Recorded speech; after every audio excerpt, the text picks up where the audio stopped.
Hi, welcome to the Orchestry podcast here at Comms vNext in snowy Denver, Colorado. My name is Joy Apple. I am the Director of Success at Orchestry Software. And today we're going to give you a little bit of a glimpse behind the scenes of the people behind the software. I'm going to share with you some insights with some colleagues of mine that I've brought along for the fun of why we do what we do at Orchestry. But if we've never met before, thank you so much. I'm a 20-year veteran in the Microsoft ecosystem and always so happy to be here at Comms vNext. If you've never come, I hope you come next year. They always put on a great conference for the community. All right, so I am joined by Travis Doherty and Raina O'Neill. I'm going to have them introduce ourselves, and then we're gonna share some secrets. How we got here, why we do what we do, what keeps us going, why Orchestry, why governance. All right, so who wants to go first? Well, I guess it's going to be me. Hi. I'm so glad to be at Comms vNext. My name is Raina O'Neill, and I head up enterprise sales here at Orchestry. I've been in software for longer than I will admit to, because then that might nail down my age, but I'm very happy to be here. And my name's Travis Doherty. I head up our customer success team. So I have the privilege of working very closely with both Joy and Raina, one of the newer joiners to Orchestry, relative to these two veterans to my left and my right. We're old. He called us old. You did call us old. Tenured at Orchestry. I can handle tenure. All right, excellent. Well, so if Orchestry is a new name for you, how I describe us is we are a governance automation platform. We layer into Microsoft 365, and our goal is to make governance, dare I say, easy? Dare you? Dare I? I do dare. I'm going to call it easy. We want it to make sense. It should be policy-driven, personal opinion. This could be a Joy Apple hot take. If your governance isn't automated, it's not happening, right? It's hard to remember to use the naming policy when I'm creating something and I'm in a hurry, right? Do we ever go back and archive things? No, right? There needs to be a process to make that stuff happen. And that's what we do at Orchestry. But what I find really interesting about the folks at Orchestry is we've come from very different backgrounds, but we're really passionate about the customer experience. And honestly, I might subscribe to more software in my personal life and in my life in general if I could get the kind of customer experiences I feel we deliver to our customers. It would be a much less frustrating life. I mean, again, I'm going to be honest, I think we do great work, right? We do set a high bar. We set a very high bar. So, Raina. Yes. How did you get here? What did that path look like for you? Such a long and winding road. So my first foray into software as a service, I worked for an IT research and advisory firm for 13 years, and predominantly working with CIOs, VPs, IT directors, as well as IT management. And it gave me a keen understanding of the intricacies of what they have to manage. Not only do they have to manage an ever-changing landscape of technology, but they also have to change the expectations of a business groups that become more and more demanding. Over time, after 13 years, I decided to look at working exclusively for automation software companies, which I did. And I also worked for the current founders of Orchestry when they launched Bonsai. It was a SharePoint in the box intranet, which was my first experience to an obsession to customer satisfaction that marked me. So when years later, they came back to me and said, listen, Microsoft Teams is going to be incredibly challenging, and we believe we've created a software that's going to have to help to really tame that mess, I jumped. I absolutely jumped, because one of the things that inspires me is not just getting someone to agree to invest in your software, but to over-deliver and create a sense of delight that makes an impact on their day-to-day. So, long story, but that's how I got here. I love it. Travis, Denver local, I will add. Yeah. How did you end up working for a Canadian company? Great question. I'm still asking myself that question, actually. So I spent much of my early career actually in sales, and is at I think a point where I became very, very interested in really bringing everything that we did in selling the software to life post-sale. So by way of working at early stage startups, you kind of go where you're needed. So in a lot of ways, that was a very natural path. It's what the business needed. It's what I felt like I was very good at, and made the jump and never really looked back. So how I came to Orchestry is, I think, one, just finding a sweet spot for myself in terms of my own career. At particular company size, I find that companies like this attract a certain type of person. I think you alluded to that, where we are surrounded by very motivated, very ambitious, very smart people, and people who are very, very invested in what we do. Yeah. And that makes it very easy to show up to work every day. Because let's face it, what we do is not easy. So I think being surrounded by those people, where collectively we are all very, very invested in that outcome, that was a big driver for landing me here.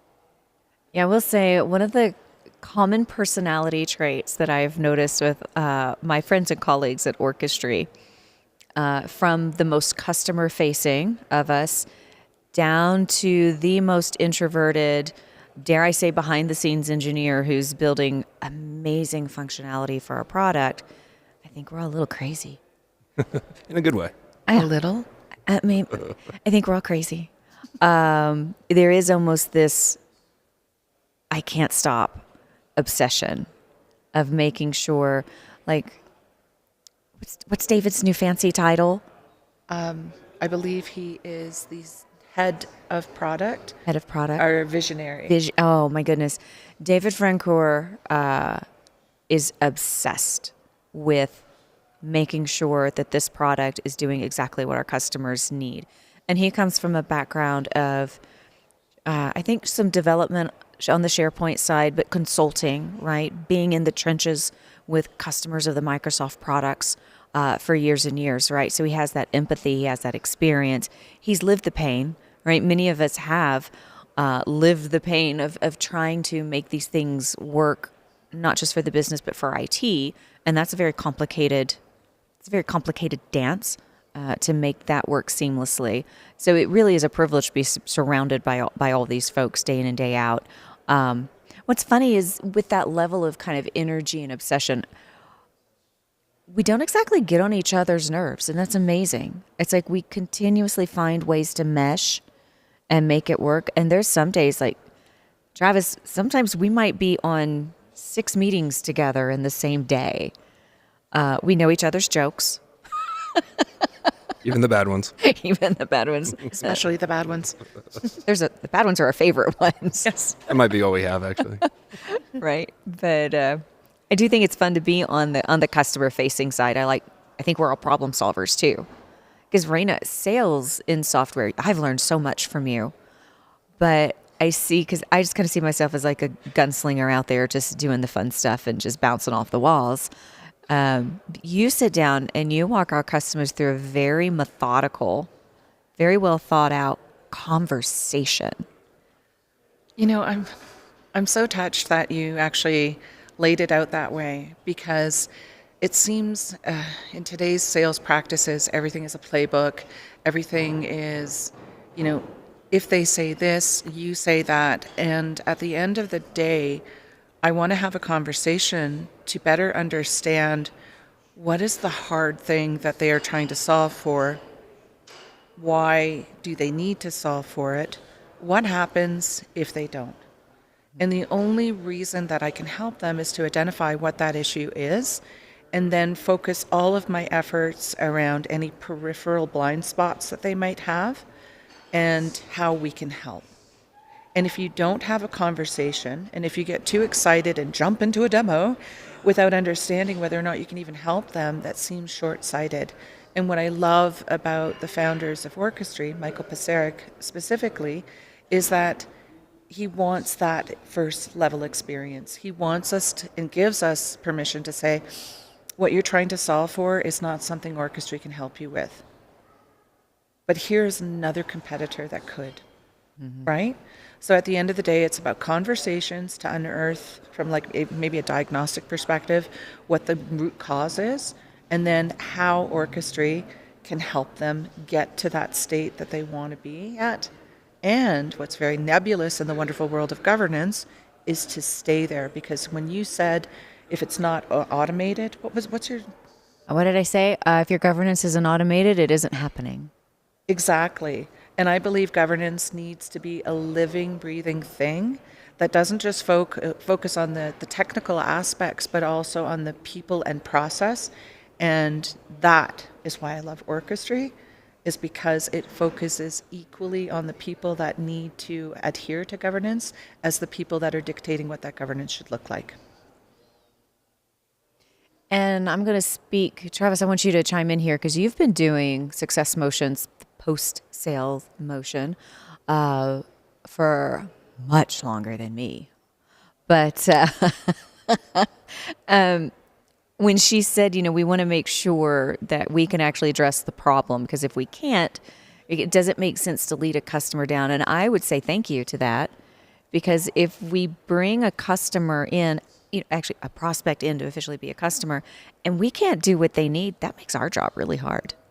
Well, it makes everybody's job really hard, I think. And again, back to the reason I joined Orchestry is that we see that across the company. And I think it's rare, not to speak poorly of sellers, because many of my best friends are sellers. Many, people that I've had the privilege of working with in the past are sellers. But Your inside voice came out on your face. you tee us up very well to be successful. And I think the bigger thing that people lose sight of is that not only if we sell something that we can't make true on, yes, Joy and I are in a tough spot, but collectively as a company, we're in a tough spot. Are we going to pivot from a product standpoint to maybe fill gaps that weren't addressed during the sales cycle? That's not really a sustainable way or a smart way to run a software company.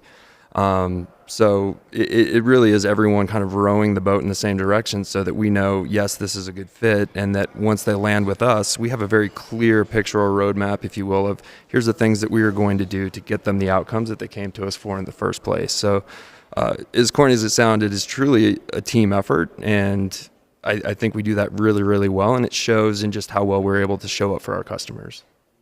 If I can, it's like a little love letter to you folks, but do you realize because of the good work that you do, it makes me super confident when I'm talking to people that are prospective customers of Orchestry, because I know that they're going to be well taken care of after I have to let them go, which is kind of hard because you build a relationship with them.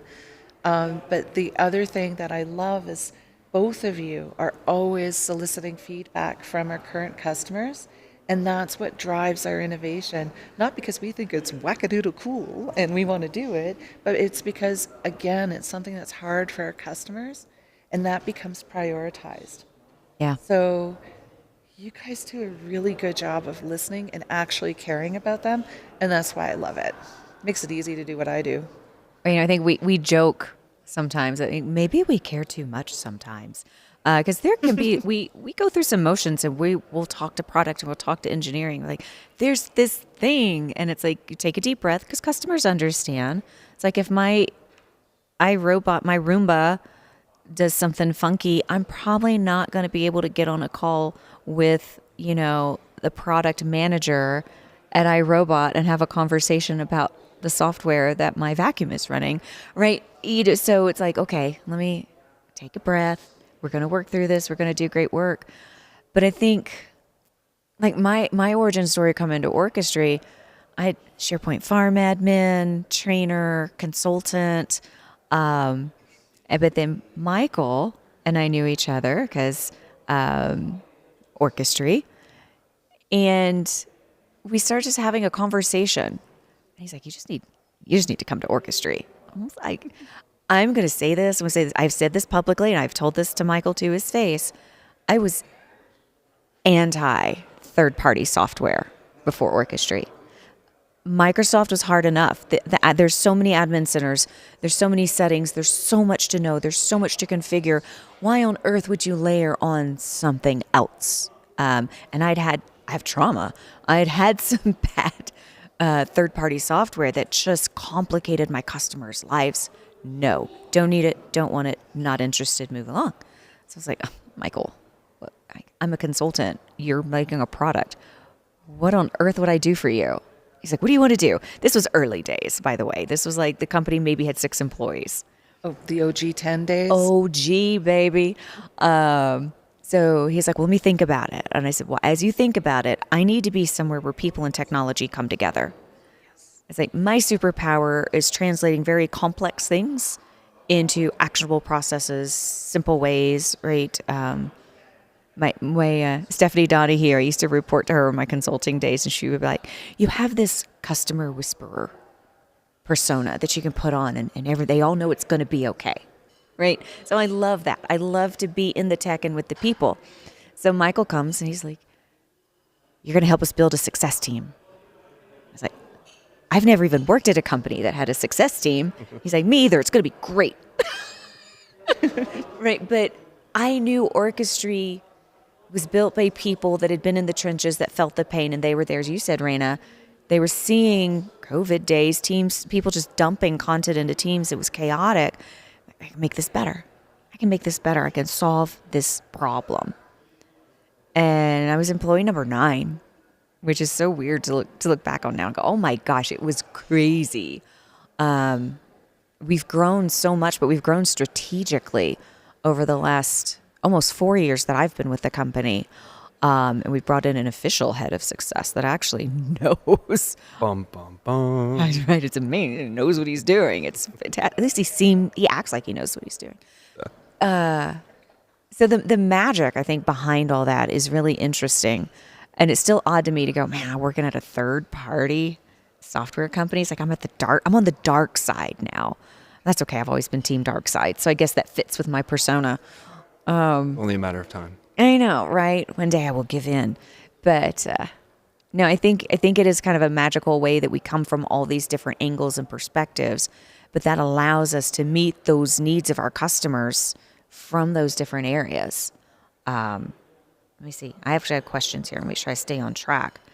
Raina, you mentioned that because obviously Travis and I are really great. Obviously. You and the sales team. And so we have like a partner sales channel. We have direct sales. We do. Like I learn all kind of sales, like inbound, outbound, and all these things. But that you and the sales folks at Orchestry have a comfort level that when it's time to promote the customer over to us, that you feel they're going to be taken care of. But from your perspective as that enterprise sales mindset, what does a good customer experience look like to you? What does it have to have? In order for us to tee the customer up for success and success up for success, Please. is again, it goes back to deeply questioning where they are, right? So not just the problems that they have, but also understanding what is the culture at your organization look like. So if you have like a university that has, 60,000 staff and faculty and heaven knows how many students, and let's say they're in a heavily regulated country where the government almost oversees them, they're going to have to take a slower path, right? So you can't cookie cutter it. You have to understand that it's going to be multiple sessions to move the needle a little bit, but slow and steady wins the race. If you don't know that and you don't communicate that to your team, right? They maybe end up thinking like, wow, this is so slow, where they don't realize that they're actually making magnificent progress. Same thing, like if you're leading with a different industry that is very fast-paced, you've got to keep up with that.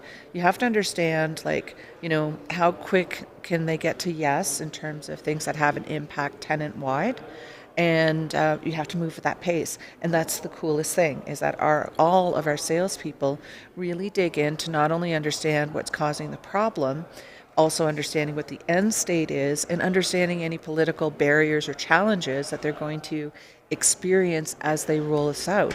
Because Orchestry isn't just an admin tool. Right. The business user gets to engage with it as well, right? So understanding the political culture of an organization is paramount to being successful. I hope that helped. I think so. Yeah.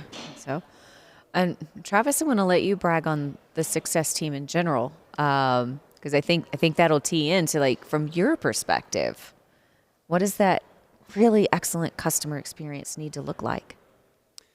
Yeah, I mean, I think Raina described that very eloquently. I look at it, on one hand, very, very simple, right? A customer comes to us with a problem, a set of problems, and it is, are we or are we not solving that? Do we lay these outcomes out, and are we helping them achieve it? All the things that go into it, to your point, it can be very, very quick. We have folks that move very fast, and that's immensely satisfying, right? Where That is. we turn the lights on and we work with them, and in 3 months they have completely transformed the general hygiene of their tenant. That's very, very rewarding, and I think I could speak for everyone on our team when I say that that is one of the best. But there are times, right, where they do move slower. Maybe the deployment, and just generally as an organization, they're much more complex. That can be a very long and winding road. So when I think of what is a good customer experience, it's not that necessarily everything goes right or everything goes to plan. Generally, yes, we want that to happen, but it's how do we react when maybe it doesn't? And that is an area where I think as our team, we show up in spades, right? Whether that's kind of frontline support. Maria, if you're listening, huge part of the team, because I think our entire customer base at this point has interacted with Maria at some level or another. And most of them know her by name at this point. And that says a lot, because I personally don't know too many software companies where that's the case.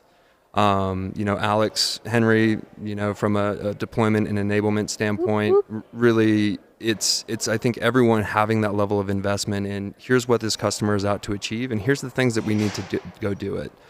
Sometimes that's working outside of what the plan is, right? Getting creative or being flexible.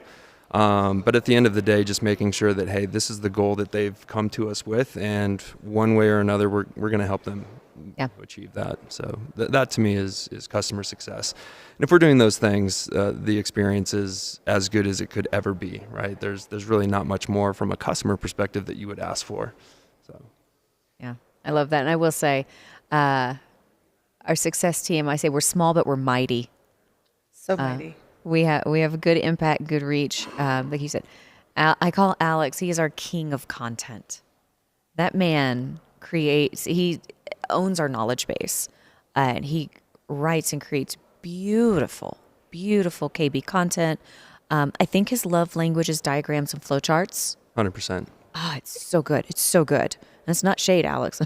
I could never do that. Hey, I'm a Snagit fan. I'm telling you. Absolutely. I have mad respect for what he creates. Absolutely. So Well, good. the other thing here too, right, when we talk about maybe some of the unsung heroes of our organization, well, they aren't unsung, but maybe on this particular podcast, product and engineering, because if we don't have a product that is reliable, right, Yep. if it's we're running into bugs, issues, outages, things like that, there's really nothing we can do to save face there. So the fact that we, I think, are as innovative as we are, that really it works as seamlessly as it does. Again, in a lot of ways, Raina, it's like teeing us up with a really well-sold and prime deal. Those are the things that allow us to be successful at the end of the day. Right.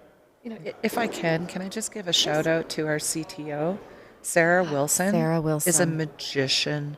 Her code is so elegant, and the way that she can get Microsoft to bow at the knee. You know what I'm saying? Like, throttle doesn't happen at Orchestry, and that's all because of Sarah and her amazing team. Yeah. Every single member of Orchestry, whether they're client-facing or not, has really committed to be in the boat together, Yep. moving in the same direction. And that doesn't always happen. Like, I've worked at really, really large organizations. I've worked at organizations in between. But what we have at Orchestry is different. And I think it's because every single one of us is committed to the outcome of something really unexpected and powerful for our customers. Which you can't do if you're firefighting all day, every day. No, you can't, and if not, like, every department actually has that end goal in mind. Like, finance talks about our customers, right? and the health and the satisfaction that they have.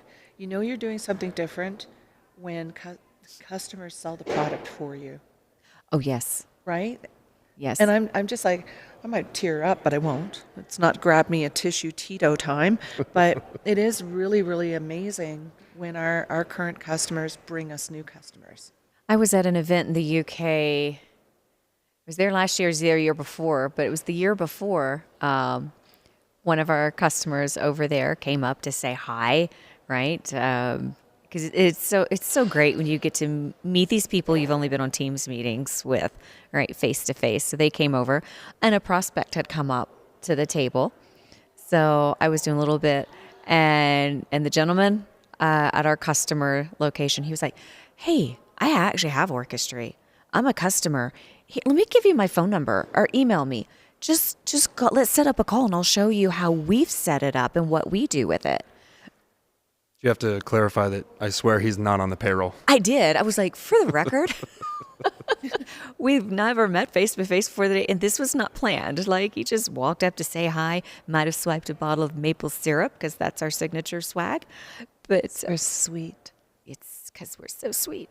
But yeah, it was just those moments happen. It's happened here at ComsV at the booth, right? We have customers that want to come see us. We have prospects that we're working with that are so excited to come. It speaks well of the team. And I think too, one of the things that I would say we do really well is making sure our prospects don't feel rushed in the process, and they get to feel what it's going to be like to be a customer, because they get full access to put in a support ticket during their managed evaluation, because they get a full install of Orchestry, and they can create policies. You try before you buy, right? We want to make sure you're going to like the product. So we actually had an education, it's a college in Texas. During their managed evaluation, she deleted 2,000 old unused workspaces out of the environment. It was about 2 years ago. Using managed evaluation, she's putting it through the paces. Michael, our CEO, he's a little obsessive as CEOs can be. He saw that a level of activity happening in the logs, and he reached out to me in Teams. He was like, "You need to reach out to her now. Does she know she's doing this? Oh my gosh. Oh my gosh." So I was like, "I'm on it. I'm on it. I'm on it." I reached, and she's like, "Oh yeah, yeah. I'm cleaning up. This is great." And I was like, "Girl, you go." She's like, "Oh, I'm going scorched earth. I've not been able to touch this stuff for years because it's just been too hard and we've been too busy. Like, this is amazing." You know what? I remember that. I remember that because, of course, we eat our own dog food.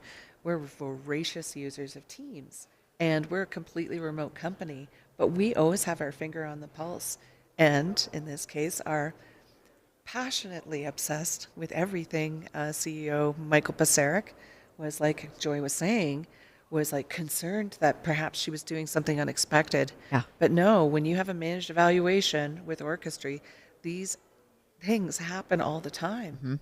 Like, even if it's like someone who comes in through a managed evaluation and one of the prime drivers is they've exceeded their storage quota, which is not inexpensive. And it could be that they just never changed Yep. the versions that they have on the documents. Well, it's very easy to use Orchestry to go in there with, again, no throttle, and shave off all of those versions and get them back in a state where they're not paying for extra. And they're doing that before their customers. So it's really exciting. Yeah, it really is. It's like, Well, and you are spoiling us because oftentimes by the time we get them, they have a solid grasp of the platform. They have 5 or 10 win stories. I guess it's like let us know if you need anything, I yeah, suppose. happy to help. But the thing is, thanks to you guys, as I was alluding to earlier, constantly getting the feedback, what we solved this year is we're going to be solving even bigger problems in the next 6 months. Like, this is not staleware. This is constantly evolving, and it's based on that Yeah. feedback from our customers. Like right now, if you're stalled, you did a Copilot rollout, and maybe it unearthed some things that you felt a little insecure about rolling it out further, we can help you. We can Oh, yeah. absolutely help you, because the main thing that you need is to clean up the bad and make room for the good so that content and conversations are surfacing up the best information for them. Yeah. So don't give up. Don't give up on Copilot. We can help. Okay, so I wasn't sure if we were going to go there Oh, on this sorry. podcast, but the C word has been said. Copilot. Yeah, no, Raina. Oh, sorry. What were you thinking? Cookies. Oh, I do love cookies. I do think it's something that we kind of brag about, that we were Copilot readiness before there was Copilot readiness, because it's all governance, right? And I think that's the magical thing about Orchestry, is the fact that it's governance at scale. It's automated. It layers right into the platform. So now if you've got good governance, which I talk about all the time, I've been talking about it for 20 years, but now, dare I say, I never thought I'd say these two words in the same sentence. For a lot of organizations now, governance is sexy. It is. Because the CEO's like, we should fix this stuff so we can use AI. That means you have to do governance. That means they're actually paying for governance exercises. I know. It's so exciting. So here I am, finally. It's taken me 20 years to get here. But I get to talk about governance all day long, every day, to people that want to hear about it. And that's the magical part. They want to hear about it. So, I mean, that's very rewarding to be in this environment. Like Christian Buckley and I co-host Guardians of M365 Governance with Ragnar Heil every month. You should check it out. Shameless plug. But he's talking about how he's going to go brush the dust off of all his old sessions because they're relevant again. And that's super fun. And I realize now I'm talking to two folks that came into Orchestry not from the Microsoft ecosystem. Outsiders come in. But I think the technology struggles are still the same, regardless of its, Microsoft or G Suite or whatever. There's still those challenges and those struggles. So you can bring those past experiences in, and it still absolutely applies. And I never thought I'd say this, and, you can hold me to task, but I think I'm a convert. It took 4 years, but you're here. Well, I am. It's just the way that we use Teams Yeah. and what a game changer Copilot has become. Yeah. Because, well, like I said, we eat our own dog food, right? So we're capturing conversations. Yeah. Our content, there is no rot-free zone, right? So now what used to take me so long to do, I can do in an instant. And I also can do it safely.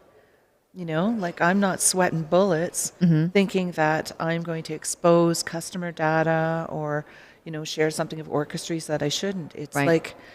it's like AI with guardrails. And that's why I'm a Microsoft convert. Oh, cool. It allows me to really leverage all of the wonderful things that AI brings to bear, but to do it and not put anyone at risk of oversharing. Pop quiz. Yes, ma'am. What's your favorite Orchestry feature? Oh, that's mean. Oh, you know what I'm going to say. I do. You do. Provisioning. Why? Governance should never be after the fact. Governance starts the moment you create a team or a SharePoint team site. It's like, and business users shouldn't have to trip through 7 layers of HELL, to get what they need to do their best work. It should be seamless. So when you have Orchestry provisioning, it's this really beautiful experience for your business users. No bottlenecks, but can anybody bowl? Like you have those rails up so I will you don't only gutter? bowl if I get the bumpers. Okay. Yeah, I think those are for children, right? Well, and Short me. counts. And me. Don't judge. Don't judge. Tall people. Just clarifying. But I think what's really nice about it is that there's a review policy that tags along, right? So policy drift happens. Don't kid yourself, kids. Checks in to make sure things are okay. And when they stop using it, and I hate to tell you, kids, they're not going to put their toys away without some prompting. So lifecycle management automatically takes care. So provisioning is that beautiful thing that gets me all excited. And I'm going to stop right now because I know I'm going on and on. But yes, provisioning.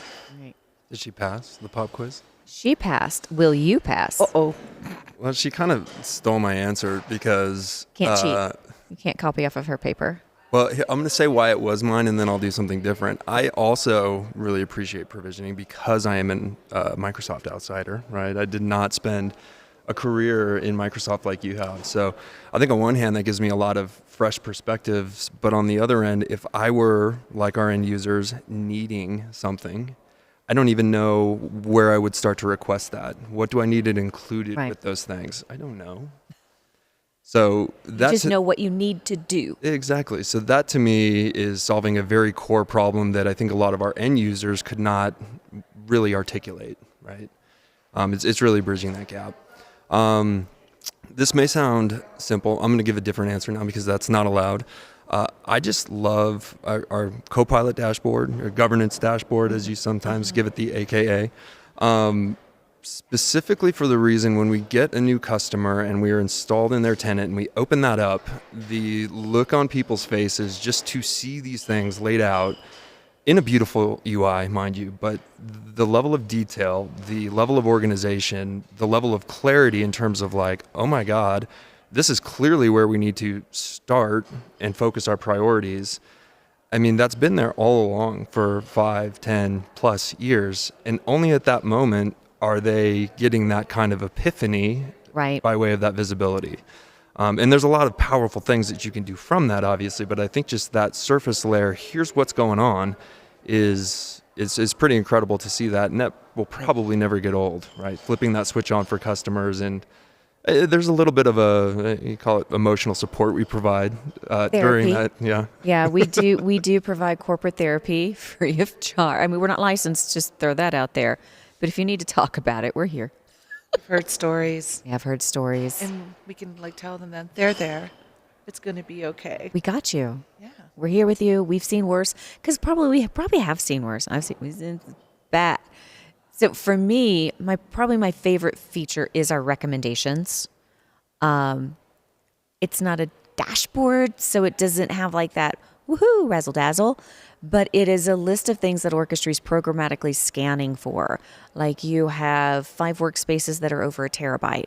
You have 537 workspaces. When I say workspace, that could be a team side, a communication, a place where people work, that are ownerless, memberless, that haven't been used in more than a year, that have subsites. Right. Because S word. we should hub, don't sub, right? So you can go in, and I talk to our customers all the time, like, this is where you start. I don't know where to start, right? I'm overwhelmed. There's all these things to do. Where do I start? Open up recommendations. We've got them organized by urgent, important, best practice, right? Or you could click in by product, or you can click in by, I want to talk about sprawl. I want to talk about security. I want to talk about, and you can slice and dice them with your Ginzu knives and come up with this really nice list of this is where we need to start because these are our priorities. And I do love the fact that Orchestry is a cheat sheet because every report I go to, every report you go to as an Orchestry admin, you can action from there. You can apply those policies. You can drill in. You can see more details if you need to go to a more granular level. I'm going to need more coffee. So super powerful. And I didn't have to run PowerShell. I didn't have to jump to 3 or 4 different admin centers. It's just there. So I walk our Orchestra admins through. It's like, do you have a monthly IT meeting? We're like, what are our goals? Or what's our quarterly goals? Where do we start? What are we going to do? Bring this, run our health check. Yes. Get that high level point in time report, the health of your tenant, including your secure score, how many anyone sharing links you have, how many private channels do you have, where's most of your content, where are most of your guests, right? All those things come in and go, here we are. What do we want to prioritize? That is powerful. It's like when I was an admin, where was this? Right? It was it's just magical.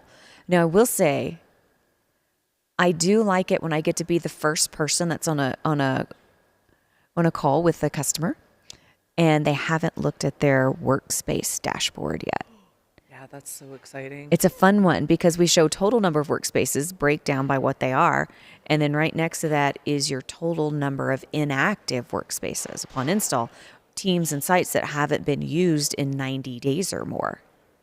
And 9 times out of 10, that's the tile they click on.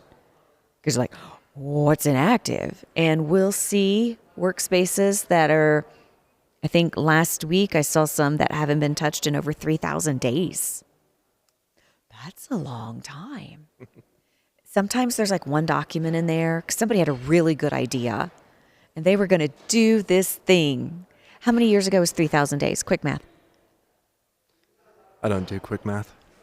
My name's Jeff. Okay. So from there, we go, you could just go delete this stuff.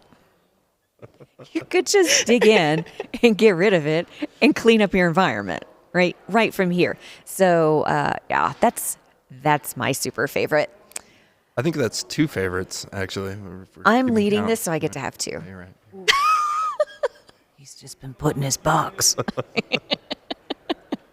We're in a lot of meetings together.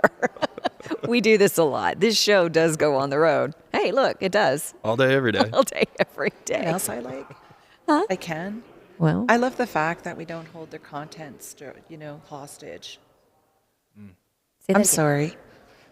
I'm such a soft speaker. No, I was saying I love that we don't hold their content storage and that everything about Orchestry is just built on Microsoft best practices. Microsoft is already doing it. We're not going to reinvent the wheel. Yeah. We always wait to see what they're doing, and the only thing that we focus on is where there might be an opportunity to make it a wee bit easier, right? Yes. And having Or a worked lot at bit. so many different software companies where, the thought of extricating yourself from it is a multi-year affair. Yeah.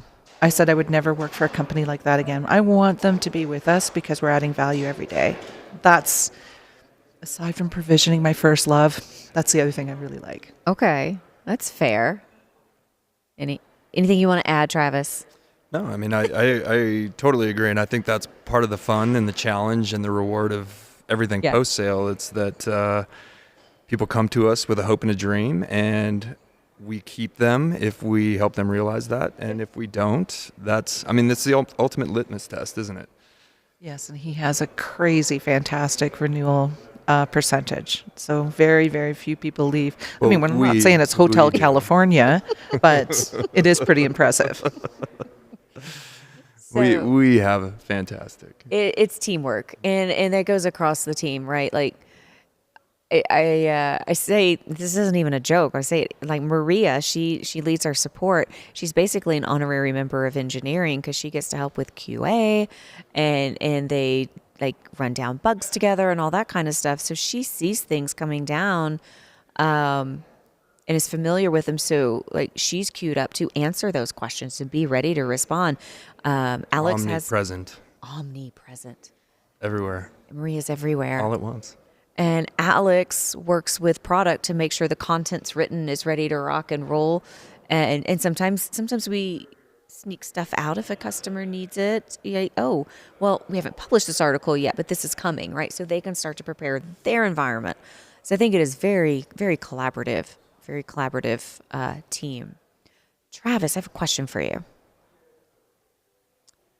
What do you think? Is that how I want to ask? How am I going to ask you this question? What do you think is something that is going to be a big game changer for Orchestry in the next year? Could be product, it could be people. Yeah. Well, I think some things that we've already rolled out are already trending that way, right? I think collectively, everyone we've talked to agrees that OneDrive is more or less an unmitigated disaster just because there's not much of a mechanism to prevent it from becoming that, right? Right. So I think extending a lot of the coverage that a lot of our customers enjoy in SharePoint to OneDrive is going to be huge. I at the risk of rambling on about every one of these newer features, actually I won't do that. I think another thing that I'm personally really excited around is things around Power Platform and agent governance.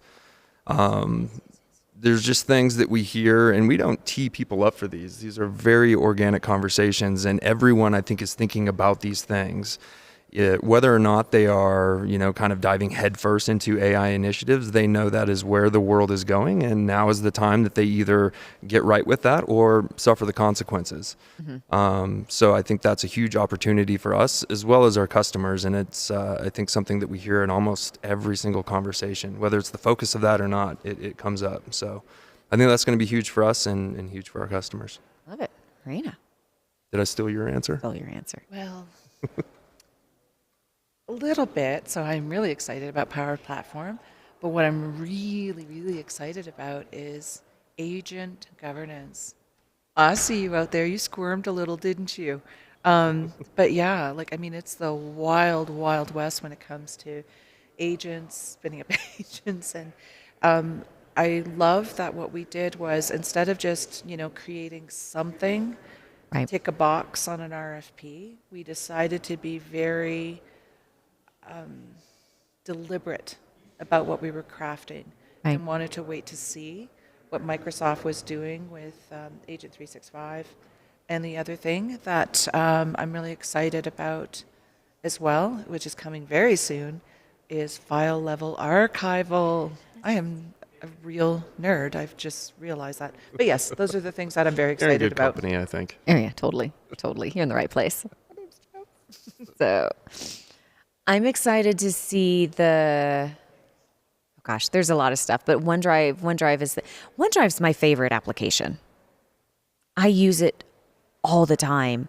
I don't think people understand how powerful it is. Take a picture of a receipt, instantly upload it in my travel folder.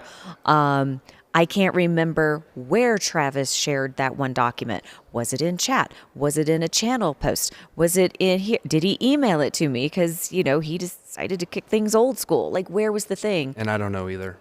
No one knows. Ask No one knows what Copilot. they're doing. I go to OneDrive, I go to shared, and I can see what I'm looking for, who shared it, boom, because all the shared things are right there. So I really enjoy that. So seeing OneDrive become governed is going to be important for the future of AI and the importance of security inside of our organizations. All right. Well, with that, we are at time. So thank you, Raina. Thank you, Travis, both for coming to Comms vNext. I'm excited we're supporting this great show. And thanks, everyone, for joining in. Find us if you have questions. We would love to talk governance with you.